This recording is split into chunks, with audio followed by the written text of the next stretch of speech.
Good morning বলো, good morning বলো। Good morning, সুপ্রভাত সকলকে। সুদীপাস ব্লগে তোমাদের অনেক অনেক স্বাগত।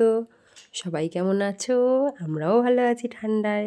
তো সৃজন সকালবেলায় দেখেছো ঘুম থেকে উঠে দুষ্টুমি শুরু করেছে। গুড মর্নিং বলতে বললাম, ওর মুডের রাজা।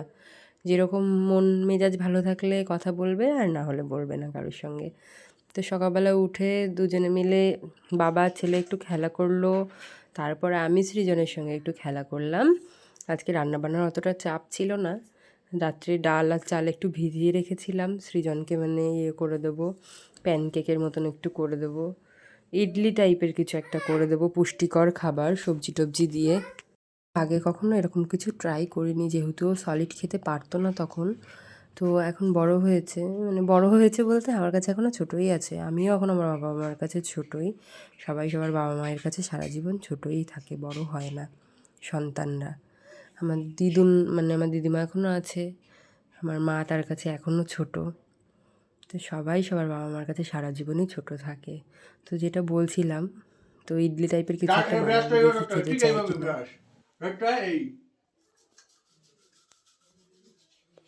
করো বাবাই করো।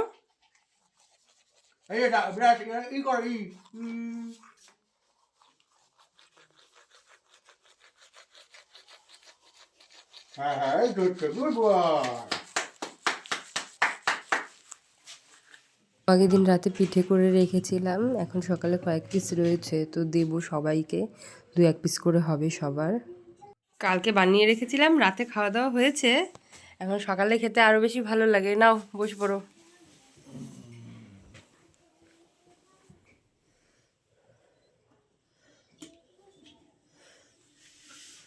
বাবাই কোথায়? ওই করে।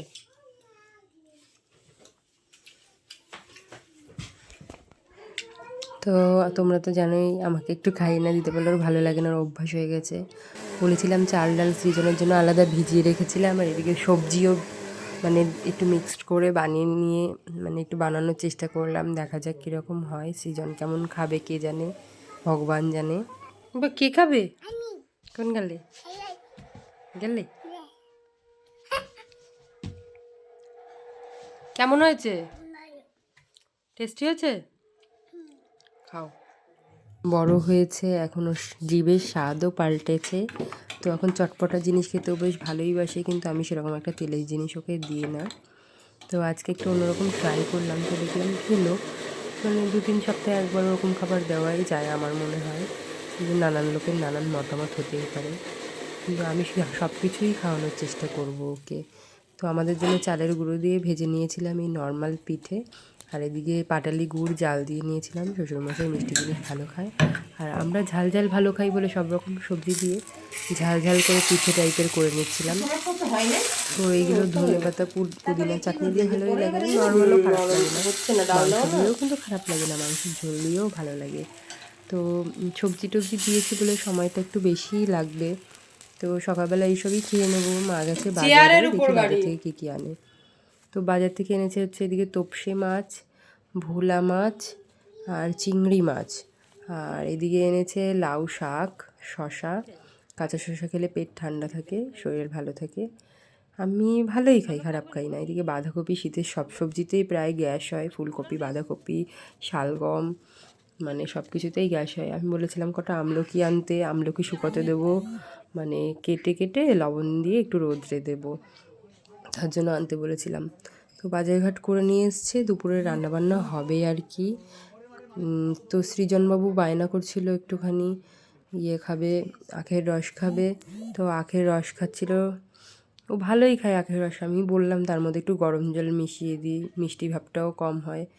তো আমি ওইদিকে সকালবেলা টিফিন বানিয়ে স্নান টান করে এদিকে ঠাকুর ঘরে চলে এসেছি পুজো দেওয়ার জন্য। Thank you. সব কিছু মিলেই জীবনটা বেশ ভালোই চলছে। জীবনে যেদিন যায় সেদিন তো আর ফিরে আসে না। তো এখনকার দিনগুলো আজ থেকে প্রায় 40 বছর পরে গিয়ে মিস করব। সৃজন ছোট ছিল, সৃজনও তখন বড় হয়ে যাবে। তো এখন ভালোই লাগে, আনন্দ লাগে, কিন্তু মাঝে মাঝে একটু বিরক্তও হই, কারণ সারা দিন প্রচুর জ্বালায়। তার মধ্যে মানে আনন্দেও থাকি, কিন্তু প্রচুর ডিস্টার্বও করে। ছোটো মানুষ সারাদিন মায়ের কাছে সবার কাছেই থাকে, কিন্তু আমাকে বেশি বিরক্ত করে, আমি ইরিটেট হই মাঝে মধ্যে, যেটা সত্যি সেটাই। তো ওর বাবার কাছেও থাকে, সবার কাছেই থাকে। তো এদিকে স্নান টান করে ঠাকুরের বাসন টাসন সব মেজে নিচ্ছিলাম। আজকে ছিল হচ্ছে বৃহস্পতিবার, না না না না বৃহস্পতিবার না, আমি ভুল বললাম, আজকে ছিল হচ্ছে শুক্রবার। তো সব কিছু করেই নিচ্ছিলাম। এদিকে পুজো সব কিছু জোগাড় টোগাড় করে আস্তে আস্তে চন্দন বেটে একটুখানি ফুলের সঙ্গে সব কিছু মিশিয়ে ঠাকুরের মানে ঠাকুরকে তো রোজ দিতে পারি না, সময় পাই না, যেদিন যেদিন সময় পাই সেদিন সেদিন দেওয়ার চেষ্টা করি। তো সৃজন দেখলে ছাদে ফুল টুল তুলছিল, এখনও ঠামির সঙ্গে একটু খেলাধুলা করবে। ঠামি দাদা সবার সঙ্গে খেলাধুলা করে সারাদিন ভরে। তো এরকমভাবেই আমাদের সারাদিন যাচ্ছে বন্ধুরা। তো দেখতে থাকো। এবার নিচে যাব, নিচে যেয়ে সৃজনকে খাওয়াবো। মানে 3 তলায় আমাদের ঠাকুর রয়েছে, 2 তলায় আমরা থাকি, আর নিচতলা ফাঁকা রয়েছে। তো সারাদিন মানে হুড়োহুড়ি দুষ্টুমিতে কেটে যায় সৃজনের। বিকালবেলায় একটু ঘুমোয়, সঙ্গে আমি একটু রেস্ট নিই। আমি আর বিকালটায় ঘুমোই না, কারণ বিকালে ঘুমোলে না আমার রাত্রে আর ঘুম মানে আসতে চায় না, যে কারণে বিকালে আমি আর ঘুমিয়ে পড়ি না। তো ঘরে মৌসুমি লেবু ছিল, ভাবলাম যে ঠাকুরকে একটু লেবুই দিই আজকে, রয়েছে যখন যখন যেটা থাকে তখন সেটা দিই। কিন্তু স্পেশালি সোমবার দিন একটু ভগবানকে ভালো কিছু খাবার দেওয়ার চেষ্টা করি, কারণ আমরাও ভালো কিছু খাবার এক্সপেক্ট করি। তো খাবার হবে না, প্রসাদ হবে। তো আজকে দিয়ে দিচ্ছিলাম লেবু। সৃজন এসে বারবার চাইছিল বাইরে থেকে। তো এবার পুজো টুজো দিয়ে নিয়ে নিচের দিকে যাবো। সৃজনকেও তো স্নান টান করিয়ে দিয়েছি। তো আজকের ব্লগটা এই পর্যন্তই। ভালো লাগলে লাইক, কমেন্ট অ্যান্ড সাবস্ক্রাইব করে দিও, আর কেমন লাগলো সবাই একটু জানিও।